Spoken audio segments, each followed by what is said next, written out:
Purposely. Your life, God's purpose.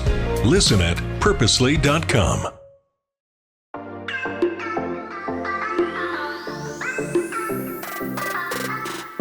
Hello, everyone, and welcome to the Gospel Tech Podcast. My name is Nathan Sutherland, and this podcast is dedicated to helping families love God and use tech. Today, we're going to be talking about AI, a question I get at every single talk I go to right now. Just got back from a conference in Florida, then had an opportunity to speak at a church here in Washington State, and every single time, what do you think about AI? And the first question I have to ask, just to be very upfront, is what do you mean by AI? Because I've noticed that there is a broad spectrum of both understanding and then concepts of like, well, this is what I think it is. Sometimes they mean, what do you think about the end of the world in terms of technology, Terminator 2 style? Some people mean, what do you think about AI in classrooms? Some people mean, what do you think about really intelligent algorithms in machine learning, but maybe not AI per se? And some people mean, no, as an applied science in the world of technology as it's used for development and then as it's being deployed to humanity. What do you think about artificial intelligence? And sometimes they're even saying general intelligence, AI that's as good as a person across a spectrum of learning. So I say all that because AI is not just a plug and play term that we can use. And the reason, it can be a plug and play, but not for just all of us in the general world. There are specialists in the field who can talk about artificial intelligence as it comes to the training and application of that AI for specific tasks. I'm not one of those people. In fact, there was a chance recently to go speak at a forum for a massive, like one of the big 5 tech companies. And I was like, yeah, I'm happy to be a part of this conversation on AI, but like, don't put me on the main panel. Like, I haven't designed any AI. I can't tell you how transformers work, the T in GPT. Like, I can send you some links, but like, that's not me. And they're like, no, like we want you to be as it would apply to like students, young people, learning environments. And I'm like, oh, I would love to be a part of that conversation. Like, yeah, AI in the classroom, there's like a very little niche that I can speak to. So as we talk about AI today, as you think about it as a parent, a mentor, a teacher, maybe someone in the field who's actively using AI for your day job or are developing AI for your business or for actually the tech application, as you are a business that delivers AI to others. Just know where I'm coming from on this. I am a former teacher, a current youth tech advocate who wants to equip young people and parents to use the best tech well, to love God and use tech, and then to know where their limits are and the limits of their tech are, so that we're using this tech heads up on purpose, not being shocked when it does something that we didn't think it would do. That example, simplistically, would be like tool tech versus drool tech. Don't be shocked when drool tech tries to take your time, your focus, your money, because that's what it's designed to do. Like, that's its purpose. And that's with AI what I want to talk about. So we're going to be talking about 3 things you should use AI for and 3 things you should not use AI for. And I'm not going to differentiate between different types of AI, whether this is artistic AI or whether it's cognitive AI or whether it's designed for a specific task, basically, or whether it's a more general application or if it's really just fancy machine learning. But I use all that. I hope what you came away from that is AI is convoluted and Nathan is not an AI specialist. What I am is an AI consumer and a guy who works around families and kids. And so we're going to talk about 3 things that are great uses of AI. If you have never used AI, start here. I'm also going to give you 3 cautions to not use AI in this way. And this is specifically for our AI in the classroom connections, AI in business, and then like a couple little, bonus pieces, resources you can go to check out if you are interested. And I guess I'll start with, I was giving a talk right before my trip out in Tacoma, Washington, and a mom came to me and said, hey, my daughter just had an incredibly traumatic event happen with AI. And I asked her to explain, and I thought I knew where this was going to go. It actually wasn't. She had found one of these companion AIs. There are entire companies based around this. It's built into Snapchat, but doesn't matter which company she was a part of. She had formed a romantic relationship at a middle school level. She's 13. With an AI. She thought this AI was her friend, and then the AI began to talk to her romantically about how it liked her, and she reciprocated that she liked this AI. And this effectively invisible avatar became someone she was dating and then sort of catfished her. Right? Like catfishing is the process of if you went on AI or on social media and pretended to be someone you were not, and then revealed yourself to no longer be that person. So if you went on and you're a adult male and you go on as a teenage female, that would be catfishing and creepy, but catfishing. This AI effectively did the same thing. Basically came back and was like, I'm not actually that person. I'm this other individual. And this girl was shattered and was losing sleep and was just suffering extreme anxiety. And if you don't understand what that, like how that would work, and you'd be like, that wouldn't happen to my kid. There was nothing particularly technologically unique about this young lady. She just happened to be exploring new technologies. Lots of kids do that. They want to find the limits of it and became enthralled with this individual. In fact, and I only tell you this to equip you for that. There's a great resource called digitalparenting.com. You'll hear more about this in the future. But Dave, in his book, Digital Parenting, The 7 Essentials, talks about a situation that happened just a year ago. In 2024, a young man formed a very strong bond with an AI chatbot, believed he was in love with it, basically had it set up to be like one of these characters from the show Game of Thrones, and it suggested him taking his own life, a suggestion he eventually took, one of his final messages being, I'm coming to you. Like he believed that in this afterlife place, he would be united with his AI because the AI told him. So when we talk AI and relationships and young people, we are not talking this is just fringe kids. This is at the forefront. We need to be aware, and it can be used really, really well, but it can also be really dangerous. And that's what Dave in his book, The 7 Essentials of Digital Parenting, does a great job of like, yes, there's concerns, but like there's great benefit to this too. If we push for guardrails for young people, are aware of what's happening, and recognize the limits and the opportunities for our young people. So let's talk about the opportunities first. 3 great ways to use it. First, you can use AI to kickstart a project. So I use it like my own personal research assistant. If you go to a university and you were to want to study something, you could go to a research librarian and say, hey, could you get me 10 resources on the subject that I know nothing about and I'm supposed to write a paper on in 6 weeks. And that research librarian will get you 50 and will come back with videos and what were those microfacial? Now I'm forgetting what they're called, but the little itty bitty research documents, or full-size research documents, but they're on itty bitty little pieces of film. Is it just called microfilm? Anyway, they will get you all sorts of books and research and people to talk to and videos to watch and audio to engage. And like, it's amazing. And they just give it to you. And then your work is just culling through it and getting your notes and putting everything in order. But like that research piece, there are people that are specialized to that. For those of us that don't have a regular research librarian at our fingertips, AI is a great spot to start. It used to be Wikipedia, where you go Wikipedia and then you find the links, not just what Wikipedia says, but you go to the links and then you follow those links to all the pieces. Or like a normal person, you go to a book at the back and you go to a bibliography and you go, oh, this is the research this person used. I'll start here. Go grab 5 of them. AI can do that for you. On a subject you're not informed well enough on, AI will give it to you. In fact, I did it for this, and they come up with some great resources that I'll include down at the bottom. Things like Coursera, where you can just go learn about AI. YouTube, very specific YouTube videos, one from Stanford on the use of transformers to help improve data models and specifically language models. So lots of cool stuff that you can use if you have a research project for school, if you have a research project for work, if you're just an interested person and don't know where to start on a particular subject, you can go to an AI model and throw it out there and say, what do you think about, or where should I start reading on this? It doesn't mean it'll be flawless. It might hallucinate some links. That's the phrase used when it makes up a link or a citation. So it'll be like, this thing is a fact. Go here for it. And you click on it and it's nothing. It's just either like a made up link that it just dies, or it actually goes to some other subject that isn't related, but that's a hallucinated link. So it might do that. I'm not telling you to trust AI implicitly. I'm saying one of the positives is you can use it like a really powerful Google search. So do that, please. And you can use GPT. You can use Copilot with Microsoft. You can use Grok, which is the X, the Twitter, Elon Musk's. I have, from talking to people in the tech field, they apparently like to use Grok a lot here in the Northwest. Grok is how you spell that. And they like it because it has fewer basically less hand-holding. That means it can be more dangerous, by the way. So don't just throw your child on there. But if you're trying to use it to actually create code or to do some of these other tasks, it apparently is more effective. I can't speak to that in terms of I've never had any particular issues with any of them other than Grok will give you links better. I have noticed that. So for the Stanford example, it's there's this, Stanford series on AI. I'm would you give me the YouTube link?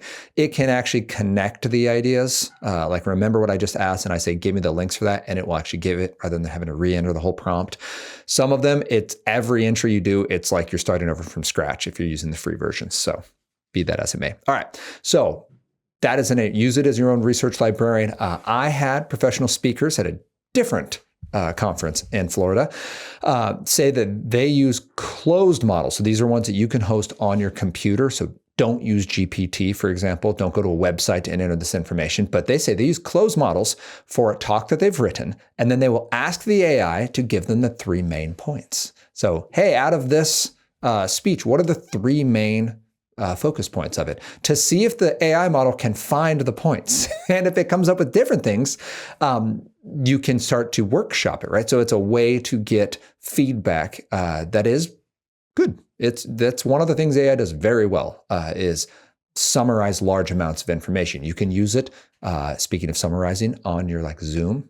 If you've never used it, it's amazing. You have basically a note taker all the time, and it does a very good job succinctly stating who spoke, what they said, and lets you go back through, because you can get a transcript of the whole conversation too. It'll automatically translate text or words into text. And then you can go find those portions of the conversation, but give you a bulleted notes, give me 5 top bullet points so I can send this to my board members, for example, that didn't make it to this meeting. Really good use of AI. So these are ways we can use it well. We can use it like a research librarian, or not a research librarian, that's overstating its abilities, but you can use it like a really powerful Google search to begin a conversation. You can use it to help hone your craft for something you've already made, and you can use it to take a task that maybe you don't have the bandwidth to do, but that will help you keep track of information and keep people up to speed in terms of group meetings and such. It can be really good for these things. So how else should we use it? So that's Kickstart's research. The other one you can do is to build on your strengths. So I have used it like a really powerful thesaurus, because sometimes I'll go to the thesaurus. You can just right click on a word dictionary, thesaurus, if you're using a Mac. And it'll be like, oh, that's it. But I see where it's going. And this isn't actually I want this word, but in a different use. And I don't know how to get there. AI is really good at helping you use a phrase words that mean this kind of thing. And then you can just tweak it from there. Be no, I need it to be more action focused, more of a verb, right? Oh no, I was actually thinking more along the lines of this word. Give me ones that feel more like that. And it's really useful. It's again, like Googling something. It understands the phrase rather than just the word itself. And if you're stuck and you've got writer's block, it's very good at getting you words or phrases that could work in the situation. So build on your own strengths. Again, honing your audience. This would fit here as well. So if you are trying to hone a talk, hone a presentation, you can use it for feedback. You can also use it. You can tell it, all right, I am, so this was recently a woman whose husband is a professional apologist. Will go into a closed model. Again, not for the internet. It's not feeding the large server model. This is just on your device, but you'll set it all right, I am a theologian. I'm arguing this point. You are, and then you'll tell it what you want the model to be. You are this other group who is in opposition to my ideas. A college student, a professor of this particular area, someone who believes this other worldview, and you are going to debate me. And then it will, from the internet, take from all of the information available and come with ideas and have a debate, and will allow you to hear what are the top 5 things people are going to say when they disagree with my point of view. An awesome question for it, and a spot for you to begin in a very safe environment to go, okay, all right, that is true. That is something that someone would say. Now, there's entire books written about this, and you could read dozens and dozens of books. But if you're just trying to put your toe in the water rather than just going and watching YouTube people who already know all the words and trying to parrot them, it's a great way to go and start to think through what would someone say against this point, and to begin to hone it. And this is something I can do in technology as well. What would someone say to counter this stance, right? That either this thing is very good or this thing is very bad, depending on what I'm trying to do. Because when you're always being set up for Q&As and people really enjoy throwing you curveballs, it's nice to at least heard it once, right? So you've thought through it, not so that you always have the right answer, but just so you're not quite so shocked when it happens. So that's another way you can do it. And then organizing ideas, creating an outline of, hey, I've got these 3 points I want to make on this one subject. I've already done some reading. What could my outline look like? I recently did this, full disclosure, because I had to do a cover letter I was applying for something, needed a cover letter. And I was like, oh, I've not done a cover letter in 15 years. Like, it's been so long since I had to do a cover letter. And I didn't remember the format. And I looked at like the Word document, like default cover letter. And I was like, it's just a bunch of blank spaces. Like, this isn't going to help me. And so I went in, explained the position I was applying for, explained what my role is, and was like, what should my 5-paragraph cover letter be? And it was so nice to be like, oh, cover letter 1 lays out, your decision to apply for this role. 2 is why you're a good fit. 3 is, your experience in the field, like really clear. And then it bulleted, like, these are some examples of other people that you can use to inspire. So again, using it not to do my work, but using it to help me form, because as many writers know, as many creative people know, the blank page is the worst enemy of your creative process. So it can help you fill in some spaces and get an outline. Now, many of us have those built up. Again, I haven't done a cover letter in a decade and a half, but many of us have that format. I have a format for my podcast. I have a format for how I do my work day. I don't need it to do everything for me. But there are some gaps. When I end up with a blank page, I'm like, where do I start? How do I begin this? AI can be great for kicking you off and building on your strengths. And then you can use it to support your goals. So the first thing you can do is help you get your thoughts. The second is to support your strengths. And the third is to support your goals. You have something you want to do. I have a young man, early 20s is now young, who wants to run a triathlon. And so he reached out to me. We were talking the bike side of it because I'm like, hey, I can't run to save my life, so I can't help you. And he's like, no, but like the bike training side. And we were talking. He's like, yeah, I've been using AI to make my nutrition plan and to make my training plan, which is wild. So he does his eating. And again, he doesn't take AI just on its face. He still does the math for what macros in terms of fat and carbs and protein he needs, but he uses it to build out a general dietary plan. So on Sundays, when he builds out his meals and he buys his groceries and he does his meal prep, like AI is a part of forming his nutrition and to get the right amounts of each thing in there, which is cool. Like, that's great. And then to do his training plan. When is his big days going to be? What does the build look like for a race?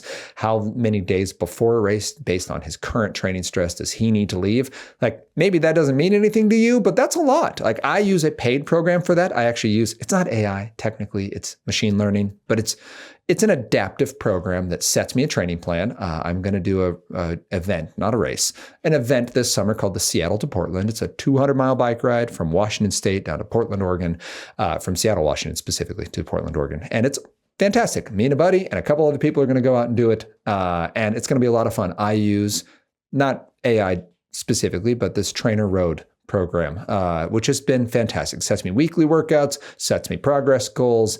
I can adjust it as I need. Like, I traveled and didn't get a lot of writing and didn't get a lot of cardio in, so it adapts accordingly. Like, that is a great way to build on your strengths, certainly, but also to support your goals. I have a goal. Just a few months. It's in July and we're basically in May at this point. So like, it's coming hot. It's coming down the pipe here and I need to get prepped, and that's a great way to do it. So those are some ways we can use AI, but what should we avoid?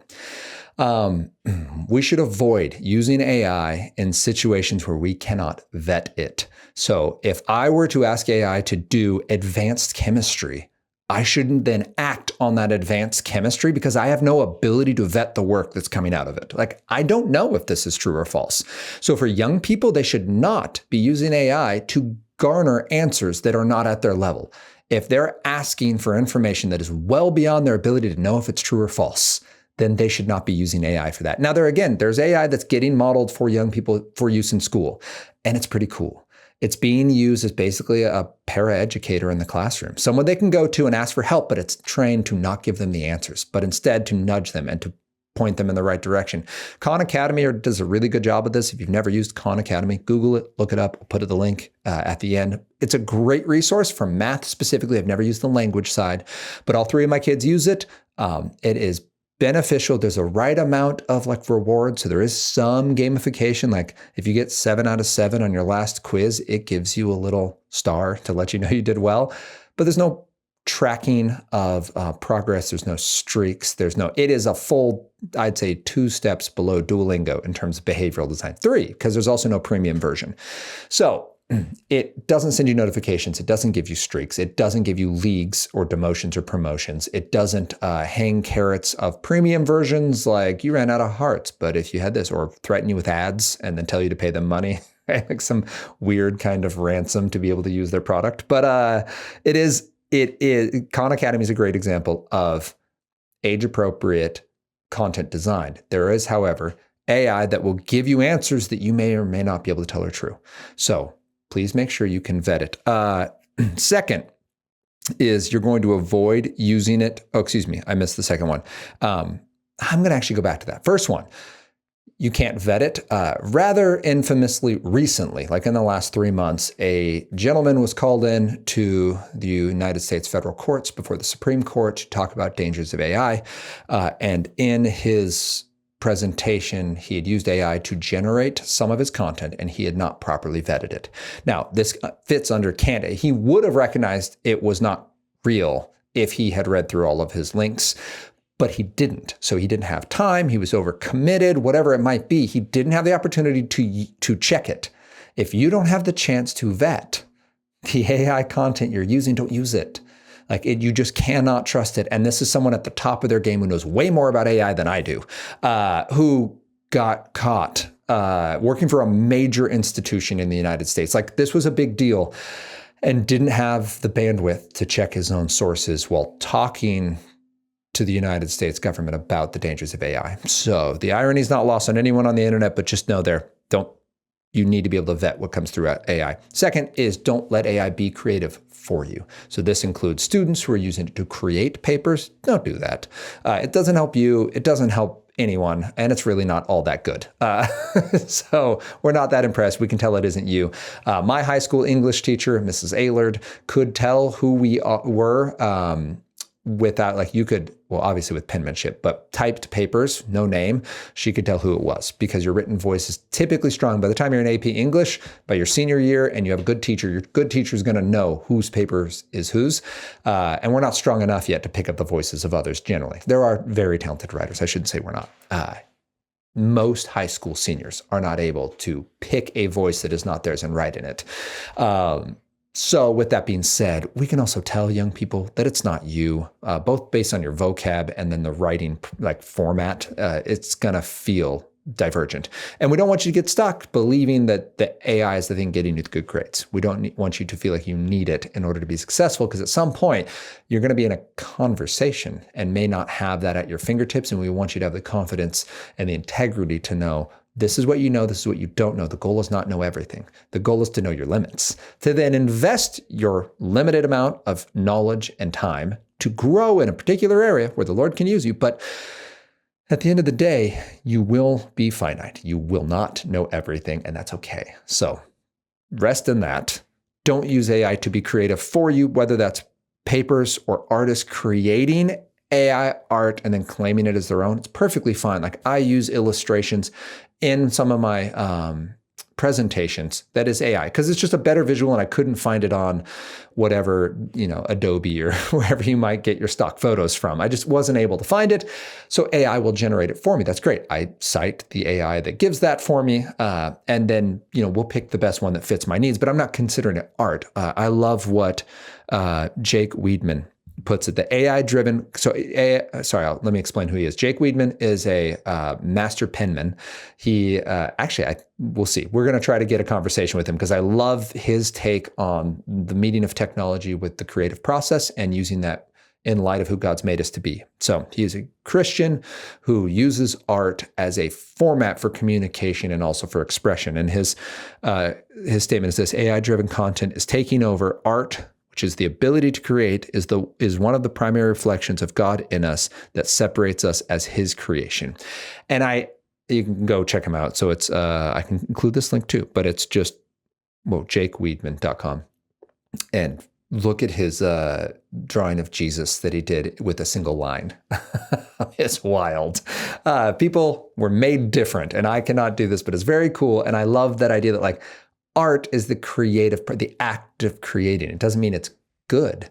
It means it's creative. It's something that Adam and Eve were doing in the garden. They were working, and it was creative work. It was art. It was naming the animals and God giving them that leeway, right? Like, sure, name this whatever you want. That's your creative process. Our kids are naturally creative. It does not mean they can go pro or make a living doing it.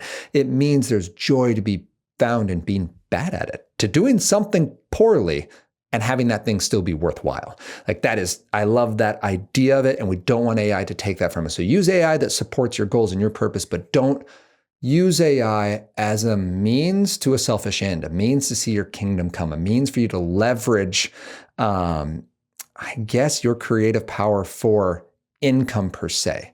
Now, that being said, I do use AI within my work, the specific area, and I know this is things to avoid, but let me use another thing to use it for. We use a program called Opus. Basically, I hired a couple different people to make shorts for me. I'd record something like this, and then I'd say, hey, can you go and grab me some 30 to 60 second shorts? And it either burned them out or it just didn't work. Like we just weren't getting things that were really shareable, and I didn't have time to do it. So we use Opus, and then the person that we have on our team who's amazing at this work, I go through and say, I like these 3 clips that it grabbed. And then I will tell her, and she will go and use those to get the word out on these resources we have on social media. So it allows us to reach more people because people are going to Google before they're going to God, and it uses content I've already created. It's not making up new content. I'm not deep faking myself, but I am able to then have someone who's talented in social media use those resources to get the word out, but it's still content that I made that we can do it at an affordable rate as a nonprofit. So if you want to check out Opus, go for it. But using it in an area where the AI is supporting your greater work, it's not creating it from scratch. And then finally, I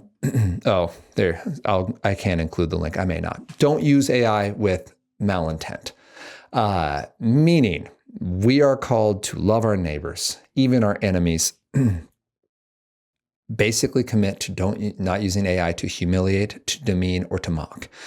We are told in Romans 12 to rejoice with those who rejoice and to weep with those who weep, to mourn with those who mourn.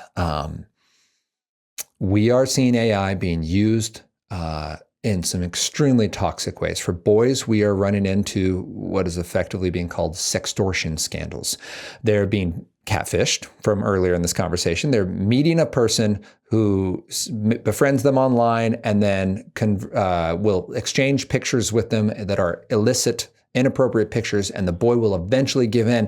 And then that person goes, oh, I'm not actually this person you thought I was. I'm this other person.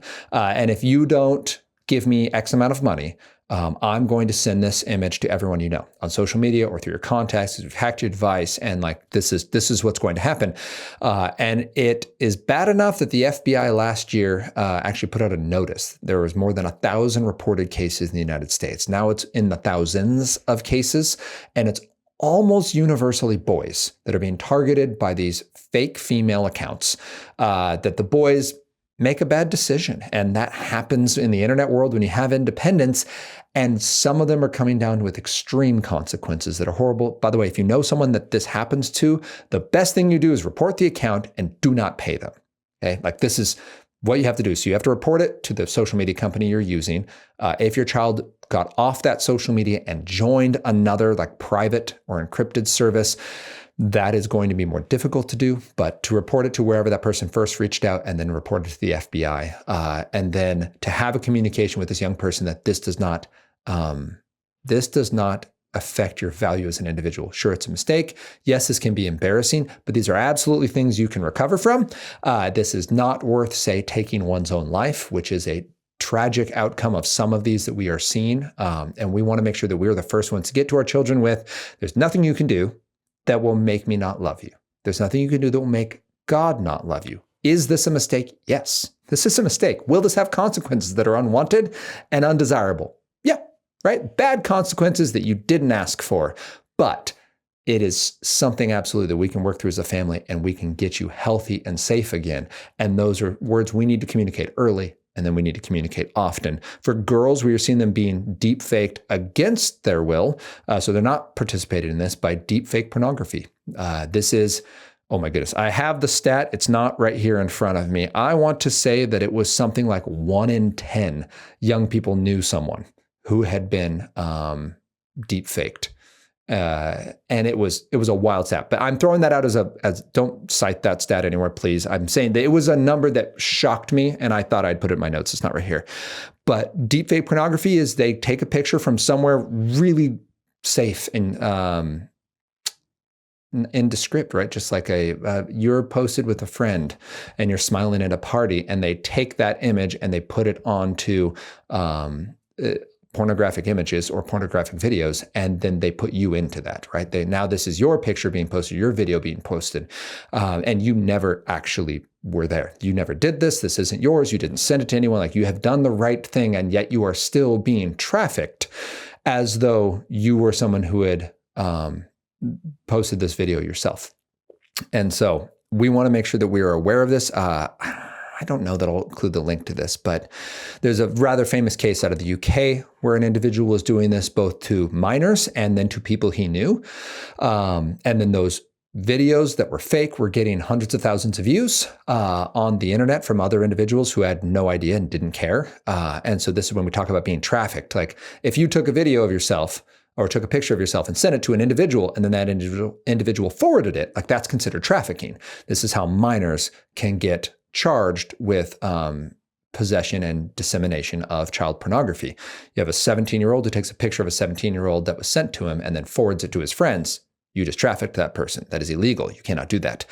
But you have a 17-year-old who makes a picture or a video of a 17-year-old, and it's fake now. And now it's being sent out. Like, well, that never happened. But that person who was never involved with this image now is being trafficked without ever actually making the first mistake of disseminating their own image. Like, that is what we're seeing. And again, it does happen to boys, but we're seeing primarily on a national scale in the United States. Boys are the ones being being catfished, and the girls are being the ones being deep faked. So there are rules being made. There are organizations that are fighting this and actively bringing it in front of the law and looking to get servers shut down and videos deleted and trying to figure out a way to put some wraps on this. GitHub just recently pulled down a bunch of GitHub is the Microsoft coding platform where lots of great resources are on there, but it also was one of the world's biggest producers of programs that allowed people to deepfake others, specifically for deepfake pornography, is kind of where it had become famous for some of the top programs for doing that. It has since removed those here in 2025 and shut those down. It doesn't mean those programs don't exist, but you have to go to other parts of the internet to find them. They're no longer being supported by a $1 trillion tech company. So that is happening because of organizations, because of voter feedback, because of public dissent against this norm of, well, this is just what happens. That number where I threw out a potentially made up number of 1 in 10, but a very high percentage of young people know people this has happened to. And it is growing currently. And our conversations and our interactions with our children and setting up healthy boundaries is what's going to help us stymie some of the damage from that. So when we talk about AI, use it to kickstart your projects, like great Google search. Use it to build on your strengths, either in training or in writing or in speaking. Use it to support your goals that you want to accomplish a task, and it can help you get there. Creating your outline, getting rid of that blank page, giving you research to start. But then avoid using it to create content you can't vet, either because it's beyond your ability to know if it's true or false, or you don't have time and you're just using it to generate more content. Don't do that. It will burn you and it'll hurt both your ability to do your work, but also your ability to be trusted. And that's too high a price. Don't let it be creative for you, where it takes away that God-given ability to experience awe and wonder at the process of being bad at making something. Like, draw something bad before you draw and claim credit for what AI did for you. Now, can you use AI to be creative? You absolutely can. Again, it can be bumped back into that first category of supporting your goals. I'm just saying, don't let it do the heavy lifting for you. Third and finally, don't use it with malintent. If it's going to hurt others, if it's going to be used to demean them, to mock them, to belittle them, we want to make sure we are not doing that, because that's not who we're called to be in Christ. And we're going to support those who are weak and make space for them and defend them and call out the evil being done for what it is. It's evil. It is hurting people. Even if it isn't real, it still is true that is the image of somebody else and others are using it for their gratification, and that's wrong. So I hope this was helpful for you. I'm going to include some links down below. Some of them links that AI gave me when I said, what topics should I make sure or what resource should I make sure I reference? Some of them are awesome. So you'll see The 6 C's of Humanity by Patricia Engler. Does a great job at, oh my goodness, what's the organization? Lessons in Genesis. Anyway, she does a great job of walking through like big picture overview of what is AI, how did we get to the spot in the last 40 years? 2-minute papers, 3 blue, 1 brown, and some others. An article from The Verge with one of the co-founders of an AI organization, but he also was part of one of the papers that made the idea of transformers, the T in GPT. And just kind of, if you want to get into like, what is AI doing? What are the people making AI think it's doing? These would be great spots to start. So I hope this is encouraging to you. I hope it has helped you process some of what you think about AI and how you're going to use it and how you won't use it, how you can parent your kids when they want to use AI to do projects, helping them think about, well, which side of this conversation is it 3 of the positive uses, or are we trending more negative? And then that it will equip you to fight for your kids, not just with them, when it comes to tech, so you can use all of the best tech well.